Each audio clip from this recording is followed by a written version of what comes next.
Тополь, прошедший Сталинградскую битву, живой свидетель истории, теперь на мемориале памяти и славы в Насыркорте. К акции к 75-летию Сталинградской битвы присоединились школьники, представители общественных организаций и ветераны Великой Отечественной. В высадке деревьев участвуют одновременно 17 городов страны. Ровно в 10 часов по московскому времени телемост в прямом эфире объединяет все регионы. Добрый день, Волгоград! Говорите, показывает Ингушетия. Для Ингушетии символично участие в данном мероприятии, так как сотни сыновей Ингушетии героически защищали Сталинград. А дальше главная часть торжественного мероприятия. Оставаться в стороне от такого исторического процесса никто не может. Вокруг тополя собирается целая толпа. Но почетное право посадить легендарное дерево по праву предоставляют ветеранам Великой Отечественной.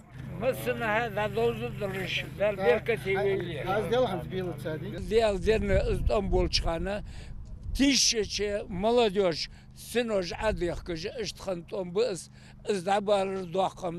Волгоградский тополь стал настоящим символом жизни для россиян. Могучему дереву сегодня больше 100 лет. Оно единственное пережило кровопролитную и опустошительную Сталинградскую битву, во время которой город практически стерли с лица земли. А весной 1943 года, после освобождения города, дерево вновь зацвело, символизируя победу жизни над смертью и войной. После освобождения Сталинграда единственное дерево, которое было там живое, это был тополь.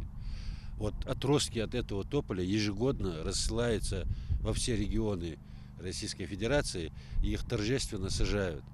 Это знаковое событие, это дань мужеству, дань жизнестойкости, дань нашей отваге, которая, как и тополь, в любых сражениях выиграет, и мы будем впереди. Победа будет за нами.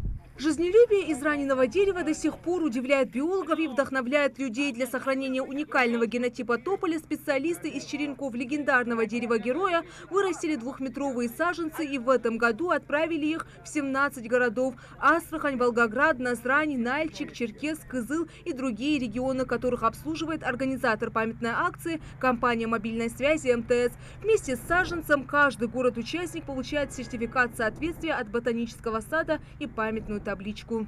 Это один из примеров того, как нужно подрастающему поколению, детям в общеобразовательных школах, патриотических клубах преподносить историю нашей республики, роль наших земляков в Великой Отечественной войны.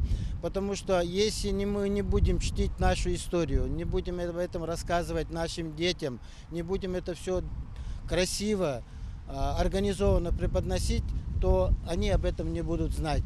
В Волгограде, в свою очередь, тоже посадили сад «Сирень Победы». Каждое вид дерева имеет особое героическое название, связанное с Великой Отечественной. Регионы со своей стороны подарили городу Волгограду саженцы сирени, которые названы именами полководцев, которые участвовали в Великой Отечественной войне.